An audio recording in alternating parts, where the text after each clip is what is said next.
Okay, it's the Viper 4567 here with some Raw thoughts from this past week. We also have some NXT thoughts from last night, and also I'm going to do a preview for Extreme Rules, which is this Sunday in Chicago, Illinois at the Allstate Arena. So busy video here, so I'm going to kind of get straight into it. We start the show off with Orton. We start with Raw, obviously. We start the show with Orton in a cage. Orton calls Rollins a dumb bastard. My greatest weapon is giving out pain. You deserve it and all this. I can give it to you better than anyone. I don't need the RKO to win. I will break your jaw. You won't be talking and missing something, break a rib or two. Rollins comes out. You have an anger problem. I have a Rollins problem. Orton says that will be Fizz at Extreme Rules, and I will play human chess. I play human chess better than anyone outside the ring as well. I outthink anyone. I am the best at it. I am much better than you. You're not walking out champion. I will RKO everyone. Every son of a bitch backstage. I will RKO before the show ends. So yeah, at least it wasn't an authority fucking promo, which is great. First match is Dean Ambrose and Luke Harper fighting to a count out, basically. Sweet super kick from Harper, suicide dive by Ambrose, and then they fight into the crowd. They both get counted out. Clothesline by Ambrose, and Ambrose goes into the Titantron when they're fighting up on the stage. So these two will face each other at Extreme Rules as well. So hopefully it'll be a decent enough match. Rollins then says to Triple H, I can't deal with Orton and Kane at the same time. Rollins thinks he needs more security. And basically it's so funny. It's so funny because you can see J&J security just like shaking their heads. Next match then, the New Day defeat Lucha Dragons to become number one contenders for the tag team titles. I have a problem with this. Now the New Day are now probably heels now for some strange, which is grand. But Cesaro and Tyson Kidd also are heels, or are they baby faces, or what? What's the point of having two heel tag teams?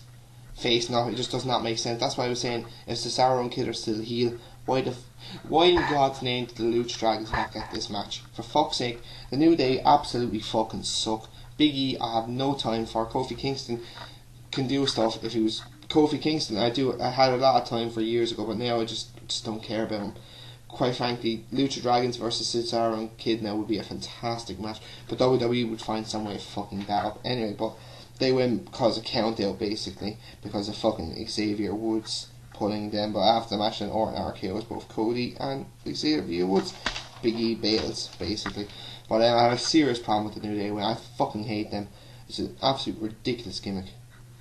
Next match, Fandango defeats Curtis Axel in a basically squash match. Basically, the Last Dance gets the win. He does a bit of dancing and all that lovely stuff.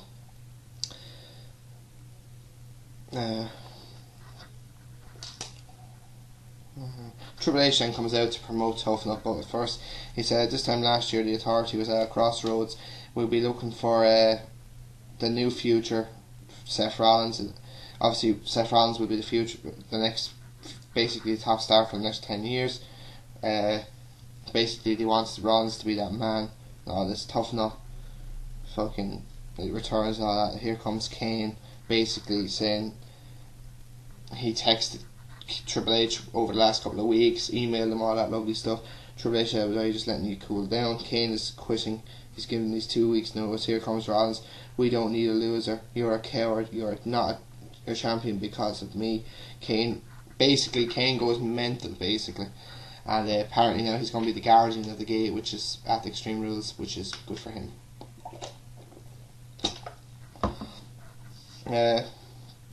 Next then, Naomi defeats Brie Bella, which is good for her. Then we see Heath Slater talking to Eric Rowan backstage, and basically saying he's going to go for the US Championship, but Randy Orton RKOs him through a table, which is nice. Roman Reigns comes out saying he wants to fight. Here comes Bo Dallas. You know what's going to happen. Superman punch and spear. Next then, Sheamus then takes on Zack Ryder. That's a disqualification. Sheamus basically smack talks the crowd while bro kicking Zack Ryder about 3 or 4 times. Ziggler comes in to make the save, gives him a zigzag and all that lovely stuff. Next match then we get the US Championship basically open challenge. John Cena taking on Kane. And now this is the second week in a row that Kane's been kind of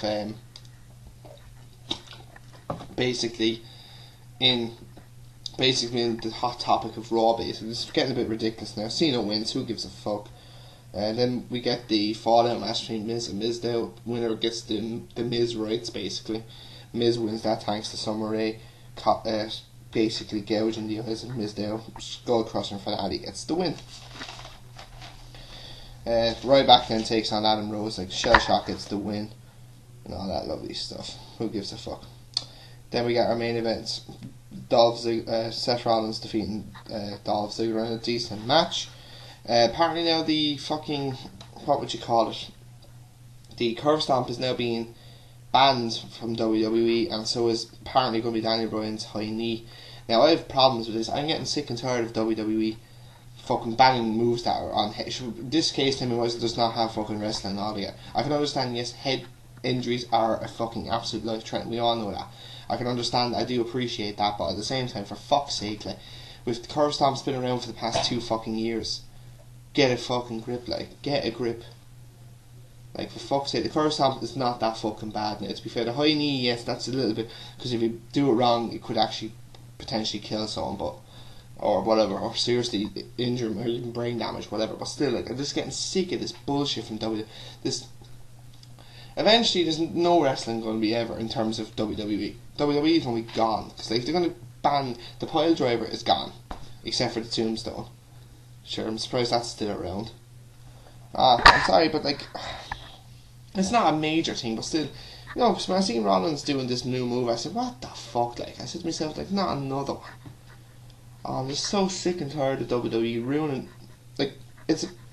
Like, you seen Randy Orton at WrestleMania... That was a great counter. I think apparently Randy Orton doesn't want to take the curve stamp, which he's a pussy, by the way.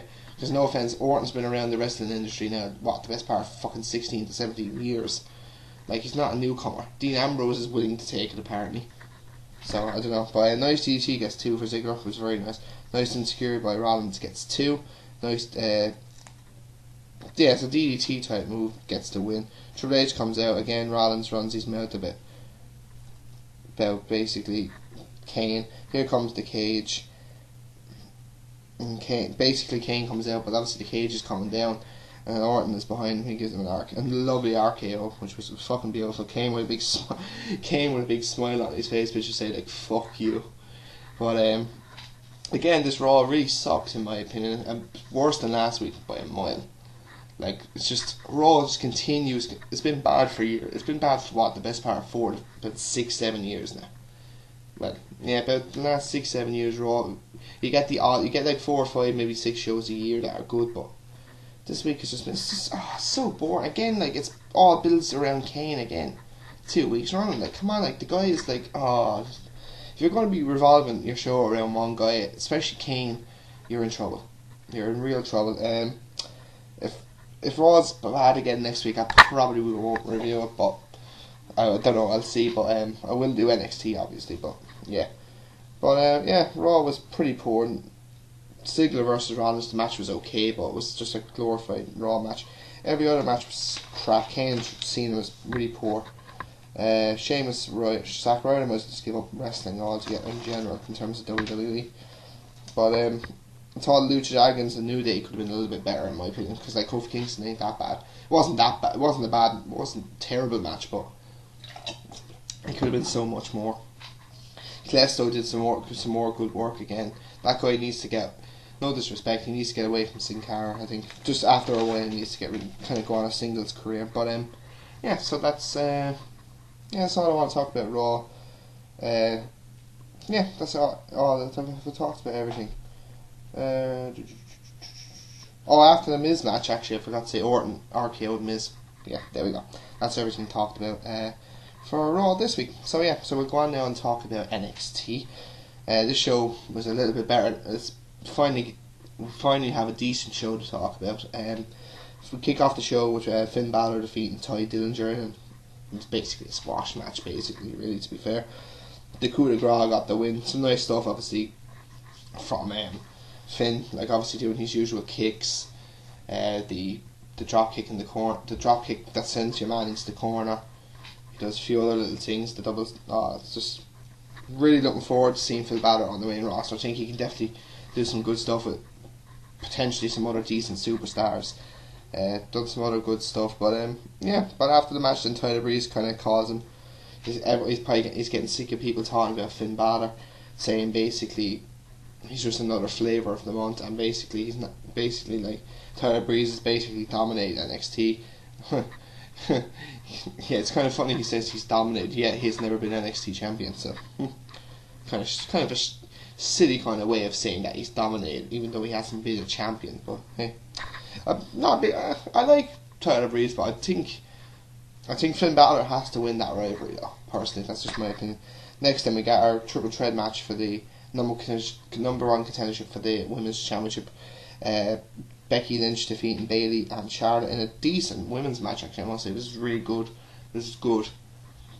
Surprised though Becky Lynch won though, but then again it makes sense too, because obviously Sasha Banks and Becky have had they were together for a while, and then obviously they've split up now. But in a way it makes sense, so it's kind of cool. Some decent stuff from a nice suplex by Lynch on Charlotte, leg drop by Lynch that gets 2 on Bayley.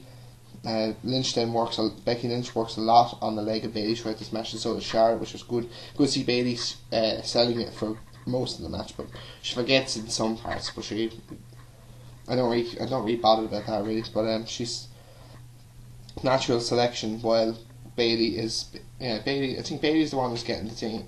Becky has it's like I don't know what kind of it's like not an Indian deadlock, something like that, but. Fucking here comes Charlotte with a natural selection. Becky breaks it up. Bayley comes off the top of the reverse elbow. At the same time, Charlotte powerbombs Becky as well. Oh, it's fucking beautiful. Brilliant move. I think it was like a T-bone suplex by Bayley on Charlotte. Then a Bayley to Bayley on Becky. That gets, I think, 2. Figure 4 by Charlotte, and then she turns it into a figure 8. Bayley basically, her shoulders are on the mat. So Becky comes in, covers Bayley obviously to get the 1, 2 and 3. So obviously Charlotte does not know, because obviously she has her basically head, like the figure 8 is basically she's bending her whole body, basically like she has her body up, her back obviously, and her legs in the air. So obviously she won't know Becky was coming in. So pretty good match. Looking forward to seeing this match now as well. Hopefully it'll be some way decent. Next, then, Hideo Itami defeats CJ Parker in another squash match. Shotgun kick gets the win, and that's it really. Then another squash match. Rhino defeats some random guy in about 30 seconds. Belly to belly, and a gore get the win. That's about it really. We see Blake and Murphy start singing to Carmella. Enzo More and Colin Cassidy come into it, so then they get rid of him. You can see though that obviously they're waiting for the next big event, which shouldn't be too far away now. Obviously they're waiting for the next big event, or they might do it on NXT, I don't know, but basically Enzo and Colin are not happy with the fact that Carmella's got all this jewellery from them and flowers and all that lovely stuff. So so it's going to be interesting to see now, will Carmella cost Enzo and Colin their match against them. Basically it's going to be interesting to see. So on to our main event of the evening. Kevin Owens defeats Alex Riley in an okay match. Really, this match wasn't going to be that great, really, now, if I'm being completely honest. Like, their last match was just okay as well. I think it was just decent, really. Obviously, Alex Riley hasn't wrestled in, nearly 2.5 years. So, it was okay. Nice dropkick from Riley. Owens kind of stalls on the outside a little bit, so obviously Riley's getting a bit impatient. He comes out, obviously Owens suckers him in, starts hitting him, and then rams his head off the fucking steel ramp, which was fucking beautiful. That was quite nice, I must say. Senton then from Owens gets 2, and then Alex Riley comes back down with a clothesline, and then obviously Owens then takes control, rams him into the corner, canning ball, and then a pop-up powerbomb gets the win. Gets the win basically. And I think Owens is going to go after Riley after the match then as well, but only for I think he was going to do something, but Sami Zayn comes out then to make the save, and they start beating up on each other, and the referees try to break him up. Obviously that is not going to work. It was their key fight, and I think a lot of security guys or probably some fucking indie guys coming out to break him up. security. They keep fighting. So Owens gets away towards the crowd. Sami Zayn gets up onto what the Sami does. He gets up onto the top rope, jumps off onto all of them. Basically, I think Owens actually got some of the impact, so he runs to the top of the stage, and obviously that's what finishes off the show. So obviously we're getting ready for Kevin Owens versus Sami Zayn Part 2. So yeah, I'll be looking forward to that now, I really must say. The first match was pretty good. Obviously Owens dominating, which was the main thing. And obviously now will Sami Zayn get back? I don't think he'll get back the title, but it'll be a good match. So yeah, so NXT this week was a vast improvement, I must say, but still pretty decent show. So yeah, now sure, we'll get on to our preview for Extreme Rules, which is this Sunday in Chicago, which should be interesting because their crowd is always usually quite hot for it. So yeah, let's get on with it, shall we? Our first match is going to be the tag team titles, Cesaro and Kid versus the New Day. This match probably won't be a lot of fun, really, to be honest. It's obviously on the pre-show, so it's not going to be fantastic. But Cesaro, I can't see anything but Cesaro and Kid winning, to be quite honest. If they don't, then I just think it's just ridiculous. Our opening match will probably be Ambrose versus Harper in a Chicago street fight. Not expecting this match to be any way fantastic or anything, but it should hopefully be a decent match. And I presume hopefully Ambrose can get his first win on pay-per-view in over a year. So I pick Ambrose for that one. I think then we'll probably have a title. We'll probably have the Intercontinental title. Even if this match even goes ahead, Daniel Bryan taking on Wade Barrett. This match is very doubtful, apparently. Obviously with Bryan's condition, I think he got injured in Dublin. So we don't know yet. But if I had to pick a prediction, I'd just say Daniel Bryan. But then again, they might leave Wade Barrett win because of the injury. We don't know. But next time we probably have Ziggler versus Sheamus in the Kiss Me Arse match, basically. Ziggler will win this one, basically. No way will a babyface lose that one. Then we'll probably have the last man standing match between Big Show and Roman Reigns. Not looking forward to this match whatsoever. I tell you one thing, why the fuck is Roman Reigns going anywhere near the Big Show is beyond me. Obviously Roman Reigns going to win, obviously. There's no chance in hell the Big Show going to win this one without a shadow of a doubt, Roman Reigns. Then we'll probably have the Divas title between Naomi and Nikki Bella. I think Naomi needs to win this, personally. I think Nikki, get the belt now off the fucking Bellas, please. Thank you. We've had enough now of this fucking crap. But my personal prediction would be Naomi. Probably overall realistic one is probably going to be fucking that bitch Nikki. So, and people can hate. I just don't like the Bellas. I absolutely just think, no disrespect to them, I think they've slept their way to the top. Triple H has done it, we know that, but still at the end of the day, Triple H is actually a good fucking wrestler at the end of the fucking day. Like, he was doing some decent matches even before he started sleeping with Stephanie, so there you go. He was already, a 2-time champion before he started really going out, so there you go.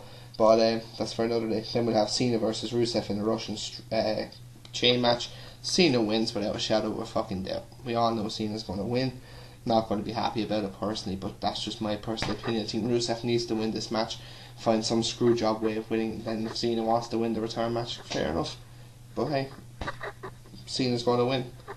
We can't. And I'm getting sick of that fucking open challenge as well. Do it once a month or so, or just don't. If you're going to wrestle ever, you don't have to put the title on the line. I just think it's ridiculous. And then the main event, then steel cage match for the WWE World Heavyweight Championship. Roman Reigns taking on Randy Orton. This match hopefully will steal the show, hopefully. If not, well, I wouldn't mind Ziggler and Sheamus doing a good match, but this match will most likely could be match of the night, hopefully, fingers crossed. Hopefully, because I think this match could be good, but Seth Rollins is definitely going to win without a shadow of a doubt. Obviously, it's a no-brainer. So, yeah. So, yeah, I will do a review, hopefully, of Extreme Rules on Monday, if I have the time, hopefully. So, yeah, so this is a long-ass video. So I hope to have this up now in a couple of minutes. Hopefully have it up by the end of tonight, which is Thursday, and I have Super Brawl ready. Get Super Brawl ready for tomorrow, and obviously back with doing random pay per view, and I'm hoping to do another edition of Raw is War from the Attitude Era. So, guys, I will talk to you guys on Monday properly, and enjoy your weekend, and take it easy, guys, and be safe.